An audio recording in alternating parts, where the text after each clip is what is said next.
তুই কি চৈতন্য ঠাকুর নাকি রামপ্রসাদ? তা কলকাঠিটাকে নাড়লা আপনি? হ্যাঁ, নাড়তেই তো হলো, করবোটা কি? সহ্য তো কম করে নি। ঠিক আছে, তুই তো নিজের চালে চলছিস, চল। কিন্তু আমরা গুরুজন লোক, আমাদের একটু মান্যিগণ্যি কর। তাও না। আরে বাপু, আমি হলাম গিয়ে রানী মায়ের খোদ পুরোহিত, তার বাড়িতে তার ইষ্ট দেবতাকে জল দিই দুবেলা, আর তুই কিনা আমাকে ধর্তব্যের মধ্যেই আনিস না। নে এবার বোঝ। আপনি তো আমাকে ভারী দুশ্চিন্তার মধ্যে ফেললেন। তা ছোট মা শুনেছে? আরে অত সব খবরে আমার কি দরকার বাপু, আমি শুধু তোমাদেরকে জানাতে এলাম, মানে বিশেষ করে তোমাকে। তুমি পুরনো লোক, মন্দিরের কাজে রয়েছ।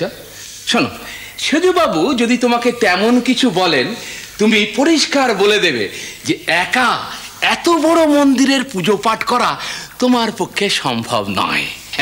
একজন বয়স্ক প্রাচীন লোক তোমার দরকার, মানে আমার মতো একজনকে। আর আমি পাশে থাকলে তুমি নিরাপদ নিশ্চিন্ত বোধ করবে।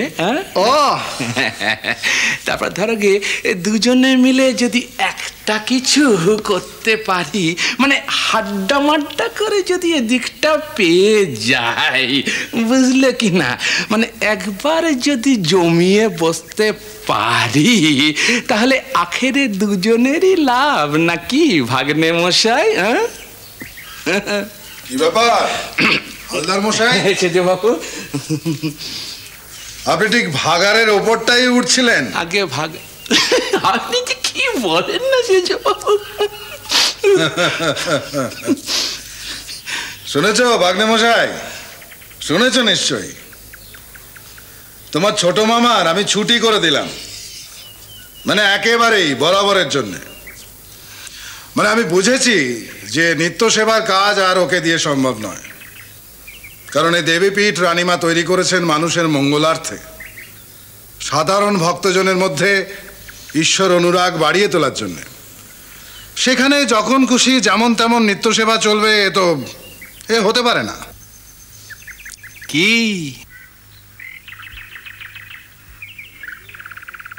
এ মন্দির আমাদের পুণ্যপ্রাণা রানী মায়ের পবিত্র প্রেরণা। দেবী জগন্মাতা রানীমার দিকে কৃপা দৃষ্টিতে তাকিয়েছিলেন বলেই এই মন্দিরের প্রাণ প্রতিষ্ঠা সম্ভব হয়েছে।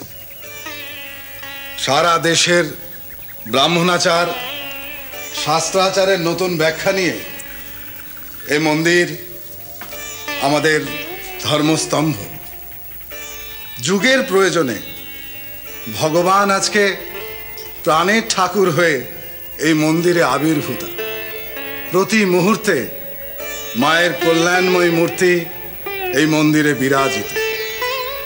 তাই এই মন্দিরকে নিয়ে আমার অনেক ভাবনা, অনেক চিন্তা, কিন্তু ছোট ভরচাজকে কোনো মতেই এই মন্দিরের পূজার কাজে আটকে রাখা যায় না। না, যায় না। কি বলছেন হালদার মশাই? আগে ওই আপনি যা বললেন। এখন সমস্যা হচ্ছে মন্দিরে পুজোর কাজ কি করে চলবে। তারপর বলো ভাগ্নে মশাই, তোমার ওপরই তো আমি এখন নির্ভর। দুটো মূল মন্দির, এত শিব মন্দির, মহাকাল ভৈরব, তারপর ছড়িয়ে ছিটিয়ে এত সব ঘটা, তুমি একা এসব সামলাবে কি করে? আমি অবশ্য একটা ব্যবস্থা ভেবেছি। সেটা হলো, তুমি পারবে। শুনেছি তুমি কর্মপ্রার্থী, তাছাড়া এও শুনেছি যে তুমি ছোট ভরচাজ ঠাকুরের খুল্লতা তো অগ্রজ। আগে আপনি ঠিকই শুনেছেন।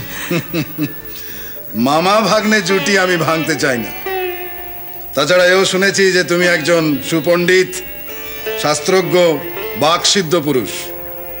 তুমি নিত্য গীতা পাঠ করো, আধ্যাত্ম রামায়ণ আলোচনা করো, নানা শাস্ত্রে তোমার ব্যুৎপত্তি আছে। আগে তাই মায়ের মন্দিরে পূজকের পদে আমি তোমাকে বহাল করতে চাই। তুমি রাজি আছো তো? এই প্রস্তাব যে এমন নিজে থেকে আসবে এ তো আমি স্বপ্নেও ভাবতে পারিনি সেজবাবু। কিন্তু এসেছে, এখন ঝটপট ভেবে ফেলো। আমার ইচ্ছে তুমি এখানকার দায় নাও, আর হৃদয় ঠাকুর বিষ্ণু মন্দিরের কাজ চালাক, আর বাকি যেমন চলছিল তেমনই চলুক। কিন্তু সেজবাবু, আমার একটা প্রশ্ন। বলো। আপনি কি গদাধরকে এখান থেকে? গদায়ের ভার তোমার বা আমার কারোর ওপরই নয়। তবে ওর ওপর। ছোট ভট্টাচ এখানে থাকবে, ওর যেমন খুশি তেমন চলবে। তবে হ্যাঁ, ওকে আমাদের বুঝতে হবে, ওকে বৈধি পুজোয় আটকে রাখলে চলবে না। ওর সাধনা ও নিজের মতো করবে। তবে হ্যাঁ, ওর থাকা খাওয়া মাস মাইনে এগুলো যেমন ছিল এগুলো ঠিক ঠিক মতো চলবে। খুব ভালো, খুব ভালো।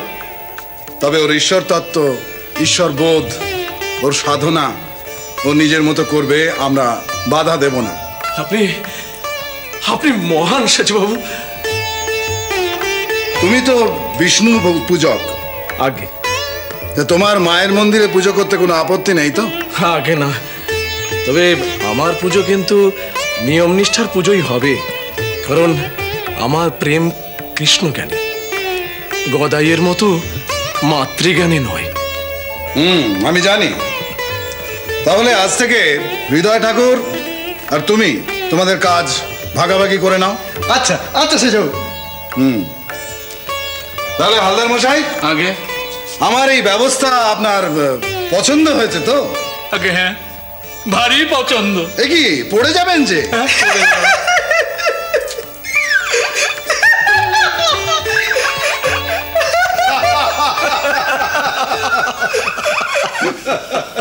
ধন্য হে কলিকাতা, ধন্য হে তুমি, যত কিছু নূতনের তুমি জন্মভূমি।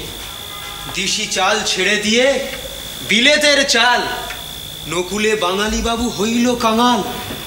রাতারাতি বড় লোক হইবার তরে ঘর ছেড়ে কলিকাতা গিয়া বাস করে।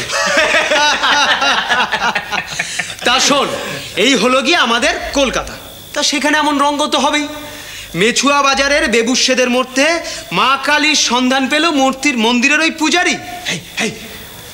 বাড়ির মধ্যে এই সমস্ত কথাবার্তা একদম বলো না। কেন? বাবা জানতে পারলে না বেত পেটা করবে। ওহ, এ ভয় ভয় না গেলাম। আচ্ছা বলতো, সত্যি সত্যি আমরা কবে বড় হব? আর হয়েছিস আমাদের এইসব বাড়িতে, জানিস তো? হ্যাঁ। যতদিন না সব গুরুজনদের গঙ্গা প্রাপ্তি লাভ হচ্ছে, হ্যাঁ, ততদিন বাড়ির ছেলেরা বড় হয় না। হ্যাঁ। এই যে একটা কথার মতন কথা বলেছিস। যাকে যাকে ওসব কথা ছাড়। গণেশ, তুই শুনেছিস খবরটা সত্যি নাকি রে? মন্দিরে ছোট ভট্টাচার্যের নাকি চাকরি গেছে। তাই আবার কখনো হয় নাকি? আরে মন্দিরের ওই ছোট ভট্টাচার্যের কথায় আমাদের দিদিমা শ্রদ্ধা রানী রাসমণি তিনি অবধি ওঠবোস করেন। শুনেছি কয়েকদিন আগে নাকি কামারপুকুর থেকে এসেছে। এটা শাস্ত্র জানে না, মন্ত্র জানে না, কক্ষর গোমাংস। সে কিনা প্রত্যেকটা লোককে একেবারে তুর্কি নাচন নাচাচ্ছে। একদিন যেতে হবে। গিয়ে কি করবি? গিয়ে একবার পরখ করে দেখব কেমন সে সাক্ষাৎ দেবতা। তবে চাকরি চলে যাবার খবর তুই যেটা বললি সেটা অর্ধেক সত্যি। কিরকম? বাকি অর্ধেকটা হলো তাকে মন্দিরের রোজগারের পুজোর কাজ থেকে নিষ্কৃতি দিয়ে সাধনা ভজনার কাজ দেওয়া হয়েছে। সে এখন থেকে যেমন খুশি চলবে, ফিরবে, ধ্যান করবে, আর মা মা বলে মাটিতে গড়াগড়ি খাবে। তাই নাকি? যত সব। আরে এই তো দিদা এসে গেছে। দিদা, মারবো এক চড়। দিদা কি? দিদা কি বল? জয় রানী রাসমণির জয়। জয়।